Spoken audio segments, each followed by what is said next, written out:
vinyl friends and vinyl community. It's Brian from Brian's Vinyl Records, and today is a very exciting day for me.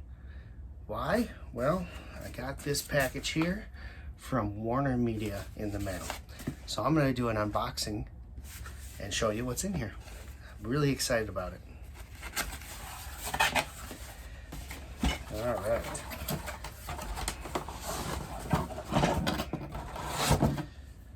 Skid Row, the Atlantic Years. Now, why am I so excited about this? Because on my want list of grails has been one album for a long time. And unfortunately, that album is now at approximately $400 to buy used. And I don't pay $400 for an album.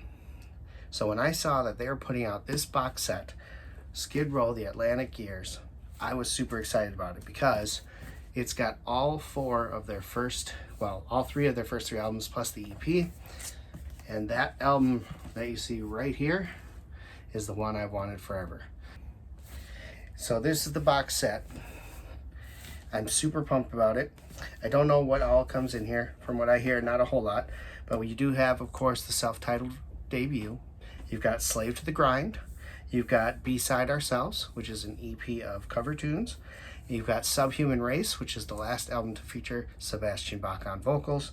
And of course, they threw in an album that they put out, I believe, in Japan only before. It's called Subhuman Beings on Tour. Funny thing though, if you can read that there, they spelt beings wrong. Anyway, I am excited to bust this open and take a look. So let's go ahead and check out what's inside this package. Okay, so let's go ahead and take a look at what is inside of this box set. We'll start with the self-titled debut album, Skid Row. Nothing special here with the packaging on this one.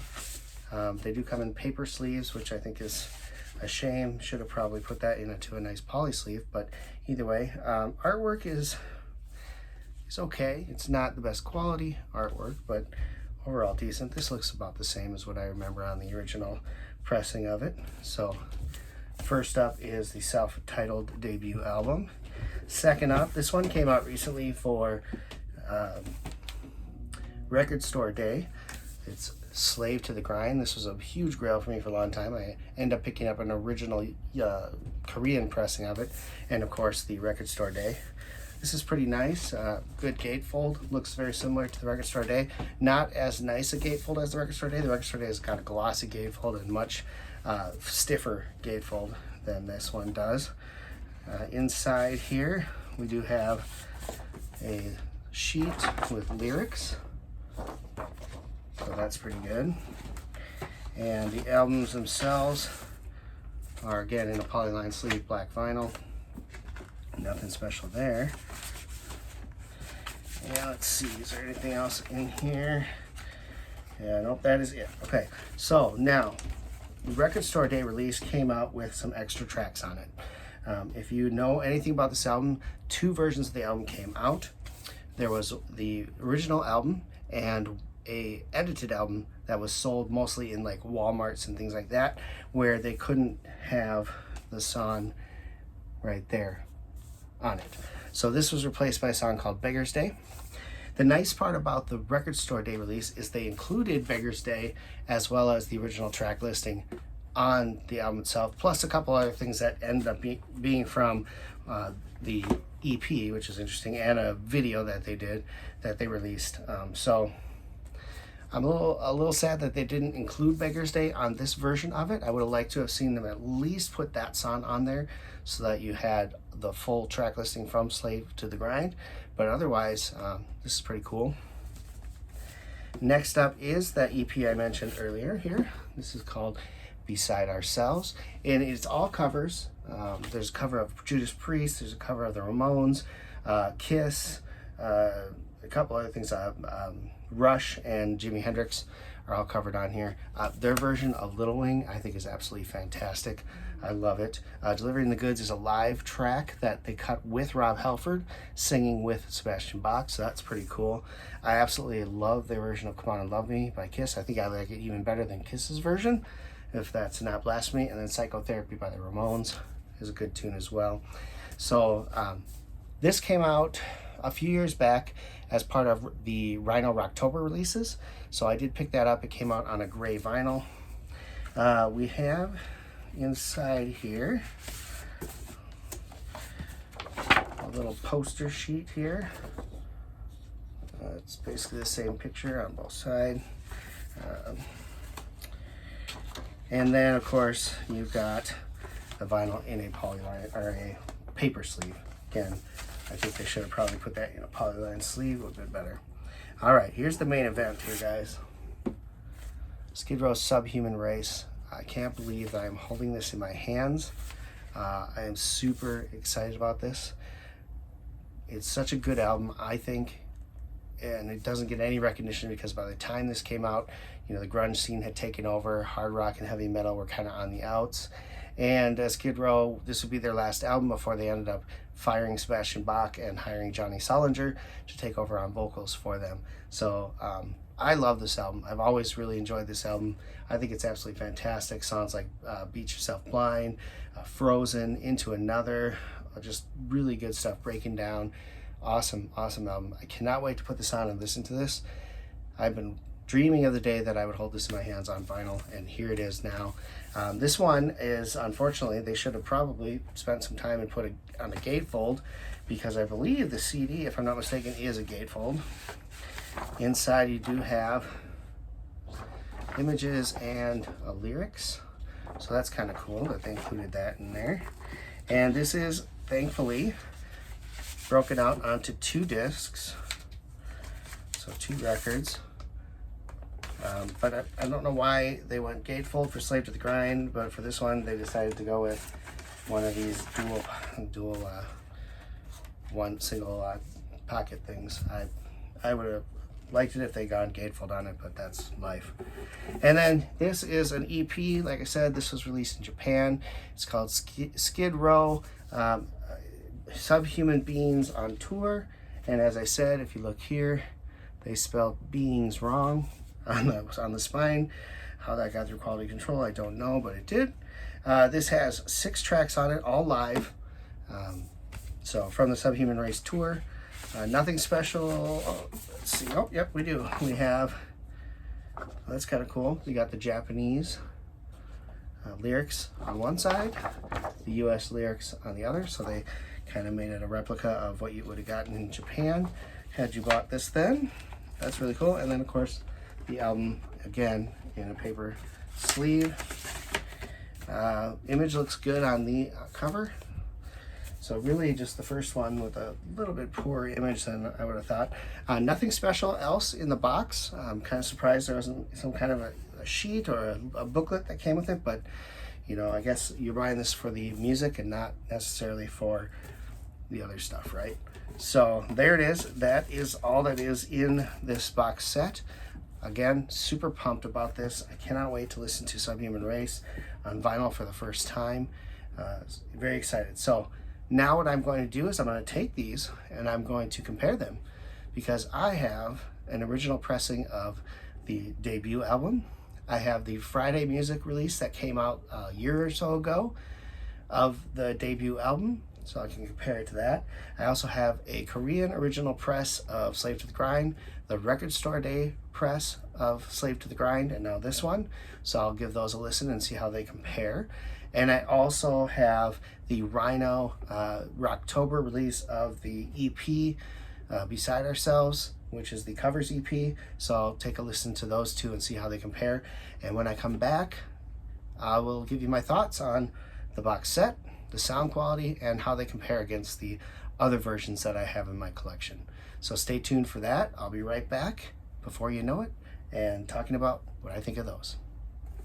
Okay guys, I'm back. I've had a little bit of time to listen to a couple tracks on each of the albums to kind of compare the other presses that I have to the new box set, and I have some initial thoughts on here. So let's get started. We'll start with the self-titled. This right here is an original press of Skid Row, the debut. Now I don't know what I was thinking. I said that the cover looked different. They're all the same. I just was remembering it wrong for some reason. I don't know. So this is my original press. Unfortunately for it, it had been through a flood, but the vinyl is actually in really good shape, so there's not any damage to that. The cover had some massive water damage done to it, but otherwise, this is great. So on this one, I said, for the original press, it's got really good separation and the vocals are nice and out front. So I really enjoyed the instrumentation separation and vocals on the original press. On the Friday music press, this is one that came out, this is purple vinyl. I believe this came out last year from Friday Music and Relayer. For this one, I said, it's cut lower. The volumes are lower. It's a little flat, not as bright, and the vocals are not as out front on this one, all right? So they sound like they're more into the mix, and at times can cause it to not be as clear on what he's singing or anything like that. That's the Friday music press. Now the box set press, this one here. I did notice, colors are a little off here, so this is a little more orange red. On both the Friday music press and the original press, we get a much darker red color, so a little different on that, and I think this is a little less clear as far as the image goes, but that's besides the point. On this one, I thought that it had better low end, so the bass was much better in this one. I thought that was really good. The vocals are not as clear as the original pressing, but they are better than the Friday music pressing. And really good separation on the guitars. I thought the guitars on this sounded very good. So for me, I thought this was a very good representation of the original mix and mastering. I thought they did a really good job on that one. So in all, for me, if I'm picking a copy that I think is the best copy to listen to, it's going to be the original pressing. I just think it sounds brighter and they did a better job on it. I think that the new box set is a close second. I think it sounds really good, and I think it sounds a lot more like this than the Friday music pressing that came out that's supposed to be an audiophile. The Friday music is good, but I'm taking the other two over that one any day of the week. I think it just sounds better. Let's move on to Slave to the Grind. So for this one, I have an original Korean pressing. I have the Record Store Day pressing, and of course the box set pressing as well. So for here, this is the original Korean pressing. So you can see here, very well done. Painting by Sebastian Bach's father for the cover here. Nothing fancy about it. So on this one, for the original Korean pressing, I said that it has really good separation, it has really good bass, but the vocals on this one, especially on, so I should mention the songs that I listened to. Monkey Business on this one and Wasted Time. That's the opening and closing tracks. Wasted Time is one of my all-time favorite Skid Row tracks, and Monkey Business is just a classic rocker. So on this one, the vocals aren't as out front as the debut, especially on Monkey Business, but on Wasted Time, I said that the guitars aren't as crisp and bright, and there's a little bit of sibilance going on this pressing of the original here.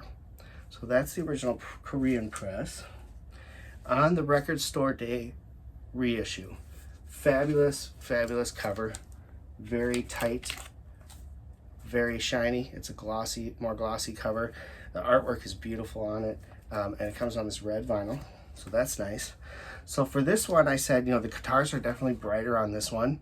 It also has really good bass, but the vocals sound good, but they could be a little more up front, especially again on Monkey Business.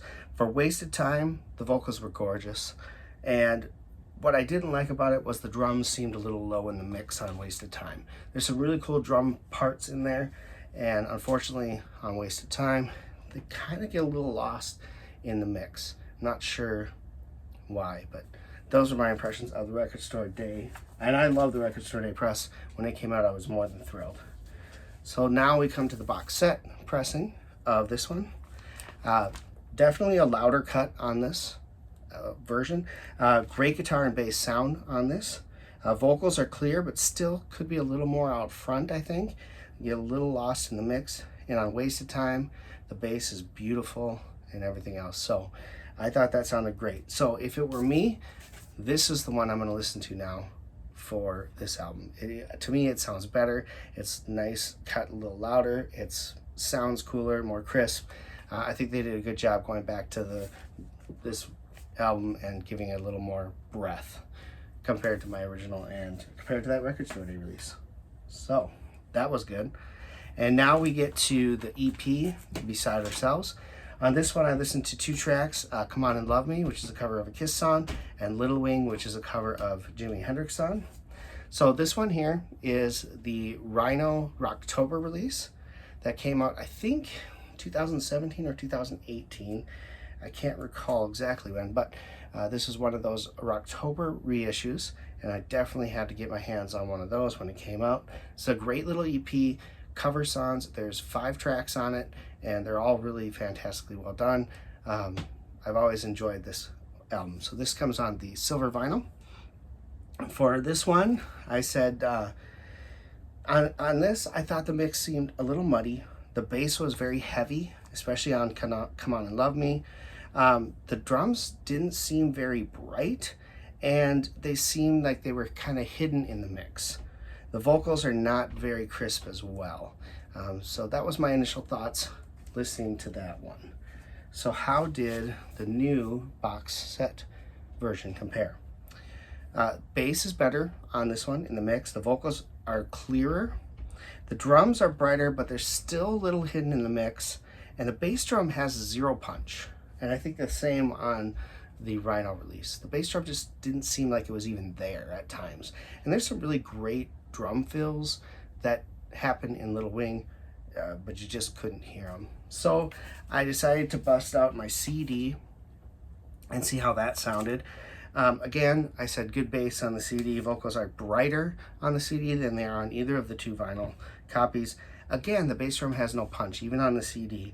And the drums, they're too far back in the mix. I think they get lost in that. So it must have just been the way they recorded it, and there wasn't a way to get them out a little further. Those are my initial thoughts there. So there you go. On this one, I would listen to the box set version over the Rhino Rocktober release as well. So that's a little kind of my first impressions of the box set versus the other versions that I have. Just to recap, I picked the box set for both Slave to the Grind and the Beside Ourselves EP, and I stuck with my original pressing on the debut album. I think that one sounds the best of all 3 versions that I have. So those are my thoughts on those. Next, I'm going to tell you what I thought of Subhuman Race once I give that a nice good listen. Thank you. All right, guys, I'm back. So over the last couple days, I've had time to actually sit down and listen to the 2 albums that I didn't have in my collection before. Obviously, I wanted to listen to Subhuman Race completely because I just love that album, and it's been a long time since I've actually listened to it due to the fact that I didn't have it on vinyl. I do have it on CD, and I have listened to it on CD within the last year or so, but now that I have it on vinyl, I think it's going to get a little more play than it did before. So let's talk about it. Subhuman Race was the 3rd full-length album from Skid Row, featuring Sebastian Bach on vocals. A couple years after this album came out and after the tour that they did, the band really just split. There was a disagreement between Sebastian Bach and the rest of the band, and they just basically told him to go home and that he was out of the band.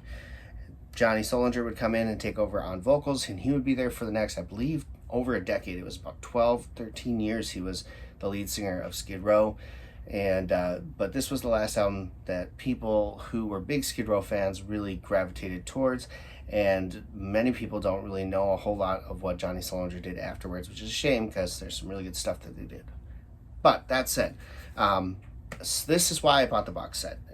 I showed you previously that I have other copies of all the other 3 albums that were in there and didn't really need it, but this thing goes for almost $400 to $500 online used, and I'm not paying that kind of money. So when I saw the box set come out, it was priced at $200. That's, less than half of what you get for just this album. So I decided I was going to bite the bullet and buy the box set. I bought it through Amazon, and with Amazon, of course, you get the pre-order guarantee, And as it went through, about a week or so after the first pre-orders went through, they dropped the price down to $176 or something like that. And I was super excited because I was going to get this for under $200. Very happy. Well, mine didn't ship right away, and they dropped it again the day before mine shipped down to $160. So I ended up getting this for $160 for the whole box set. I think that's a downright steal. I'm sure it's going to go down in price even more over the next year or so, but for me, super pumped. So this album, I think they did a phenomenal job on this album. I think it sounds absolutely fantastic. It rips. The quality of the guitars and the vocals and everything on here sounds just great. I had a blast just sitting back and singing along to the songs on this album as I was kind of doing some other things and just hanging out in my basement. My kids thought I was kind of crazy. This is a much heavier album than the first two that they put out. Slave to the Grind got a little heavier than the debut album. This is heavier than that even. There's some real hard, heavy songs in this one. But there's also some beautiful songs on here, as you're accustomed to with Skid Row. The song Into Another and Breaking Down are just beautiful songs. Eileen is a wonderful song on here that isn't too heavy. And then you got things like My Enemy, Beat Yourself Blind, Subhuman Race. They're just in your face rock and roll hits, like pow, like heavy metal right there. I love this album. It's just so good, and they did an awesome job with this. I'm super happy with this pressing. I think it sounds great. I have nothing to compare it to, so I don't know what it sounds like compared to the original pressing, but for my money, I am super happy with this press. Now, the other thing that came in there that wasn't in my collection, of course, this is a Japanese EP that they put out to kind of promote the Subhuman Race tour. They did a bunch of live recordings from the previous tour, which would have been the Slave to the Grind tour, where they had introduced a song or two from the new album, so people had not heard them before. And then they put out this EP to kind of promote the tour. It's called Subhuman Beings on Tour, and this only went out in Japan. So the only place you get this previously to this box set, was in Japan. I believe they put it on CD. I don't know if they ever issued it on vinyl in Japan, but they did put it out on CD for them. And like I said, it was just to kind of give them a taste of what was coming. They did a huge tour of Japan, and yeah, this was just going there. So on here, you don't see a whole lot of the Subhuman Race album. In fact, I think this is the only track that would appear on Subhuman Race, the album itself. Slave to the Grind, that's obviously from Slave to the Grind. Psychotherapy and Delivering the Goods are from the Covers EP. Riot Act and Monkey Business are from Slave to the Grind as well. So there's 6 songs that were on this EP. Phenomenal. They did a phenomenal recording of those songs. I think they sounded great, and I was very impressed with it. Sebastian Bach is known to drop a lot of F-bombs when he does live act. There are some in here, but nowhere near what he's used to doing, so I thought that was really good. There were a couple spots on the album where it sounded like they either edited out maybe him saying something, or it just cut out. And I think it was mostly on the first song or so. There were some weird pieces. Now, I don't know, maybe my vinyl had something on it that I didn't get cleaned off or what, but overall, this is a phenomenal sounding live album. Everything comes from different shows, so it's not like a continuous live show, but I really enjoyed it. I thought this was a cool add-on, and I would listen to this again. I think it's awesome. So there you go. All in all, I think this is a great box set. I think they did a great job on all the albums. I would say, Slave to the Grind and the self-titled sound fantastic. I think I said it before. I think the self-titled album sounds very true to the original pressing. So I think they did a great job with that. Slave to the Grind is awesome. The only thing I wish they would have done with Slave to the Grind was add Beggar's Day. I do have the Record Store Day release of Slave to the Grind, so not a big deal. This has the original track listing on it for the explicit version, so happy to have that. But like I said, if they would have put Beggar's Day on as an extra track, I would have been happy, because I grew up with the version that had Beggar's Day on it, and I really enjoy that song. So not having it on there is kind of sad, but either way, super happy with it. I think it sounds absolutely fantastic.